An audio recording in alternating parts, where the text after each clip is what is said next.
Let's spend some time together in Scripture. Welcome to today's Bite-sized Biblecast. Today we are in what has been my favorite book since I was able to read, which is Revelation. And I know that's a super weird favorite book to have, but I was a fourth grader reading Revelation during church when I should have been paying attention. But anyways, we are in Revelation 21, starting in verse 1, and we're going to go through the numbers are really small in this version. I think this is 7 or 8. Yeah, we'll see how it goes.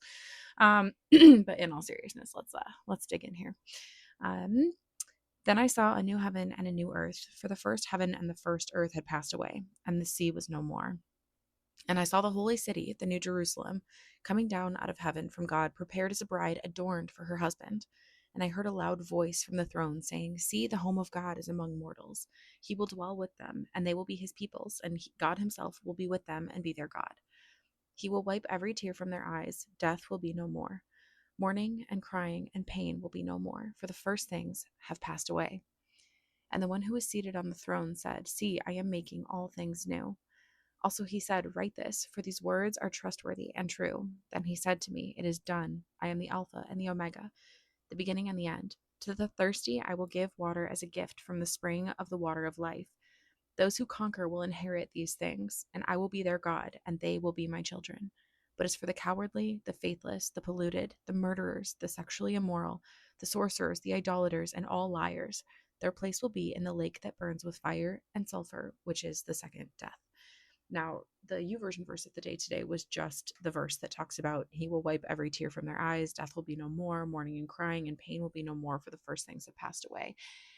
And as I like to do, I was like, okay, well, let's see what the surrounding verses say, because that verse right there is very appealing to me right now. To be a little bit vulnerable with you, I've shared quite a bit about my journey with my husband. My husband has brain cancer. He's stable right now. We're in the monitoring phase. He also had a completely separate kind of cancer that popped up like a month or two into our marriage. His family just like gets cancer, like it's a cold. It's kind of insane. And we make a lot of dark jokes about it because how else are you supposed to cope, right? Um, and this might take me a second to get through, but we got a letter from his doctor this past week. We had asked for like, hey, can we get some documentation on what the prognosis is? And she took the assignment very seriously and gave us a letter that basically said, hey, so the cancer's gonna come back and it's probably gonna kill you this time. And like, what are you supposed to do with that? you know, like that's kind of where we had been at. That's kind of what we had assumed was the case.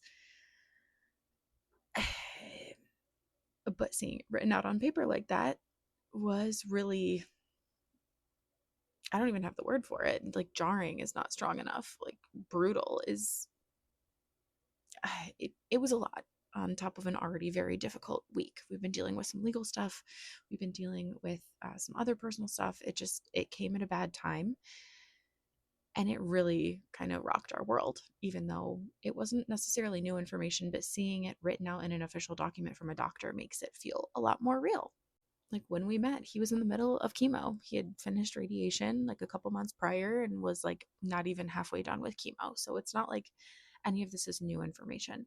But so death is kind of just a constant shadow in our lives. And the cloud got a little darker recently. And so instead of just taking this verse as it was presented as a single verse, as some comfort, just something to, okay, well, the words of God say that like death is going to be no more. Okay, let's actually look at what the entire chapter says. I think technically we read half the chapter, but you know what I mean. I think this passage is well balanced for us in our modern view of Christianity, of Christ's teachings, of scripture, all of that, because we have this hope at the very beginning. All things will be made new.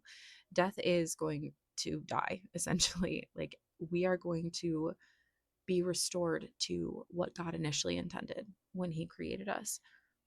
But then there's also that counterbalance, right?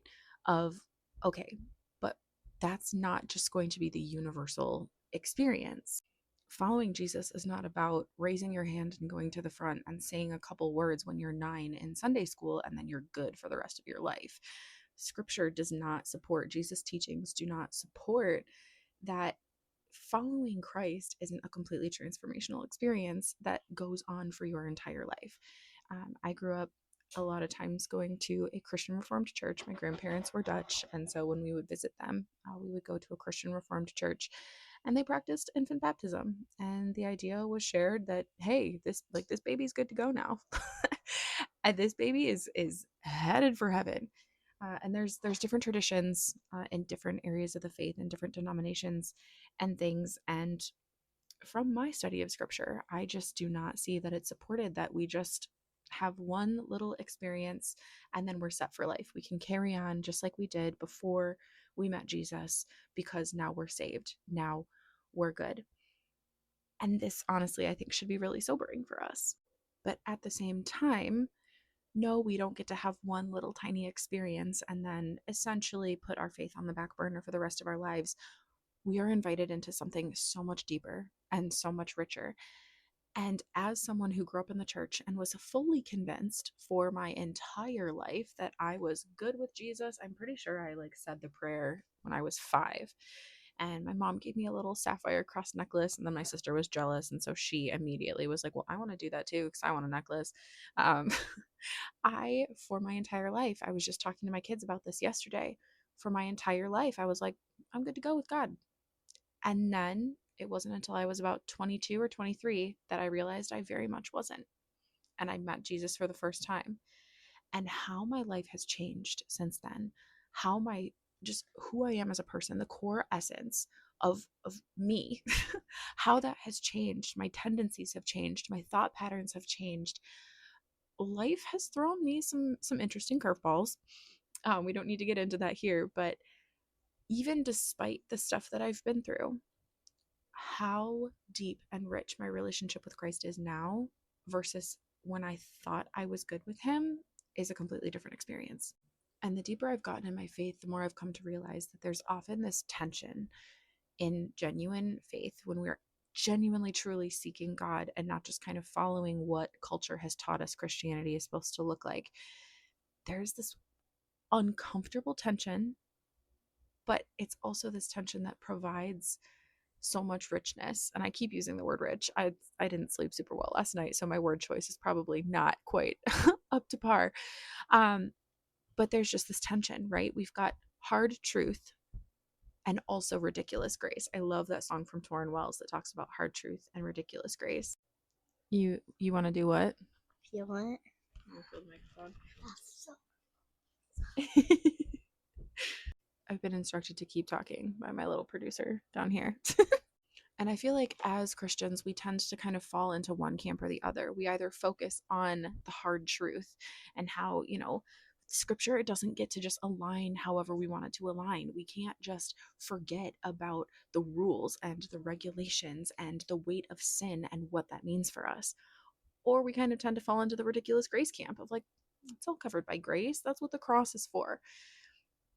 And when we fall into one of those two camps, we lose that tension. And I get it. I did that for many, many years. There's almost this cognitive dissonance that we need to resolve because to us as humans, binaries make sense. Black and white makes sense. Truth and lie makes sense. And it's uncomfortable for there to be that messy middle, right?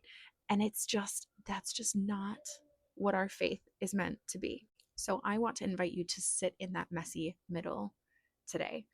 Think about maybe where you fall. Do you tend to lean more towards the almost legalistic side of things or the completely focused on liberty side of things? Do you kind of tend to fall somewhere in the middle? I would love to hear your thoughts about this in the comments, but I want to invite you to sit with God in that today and ask Him to inform where you're at and where you need to go.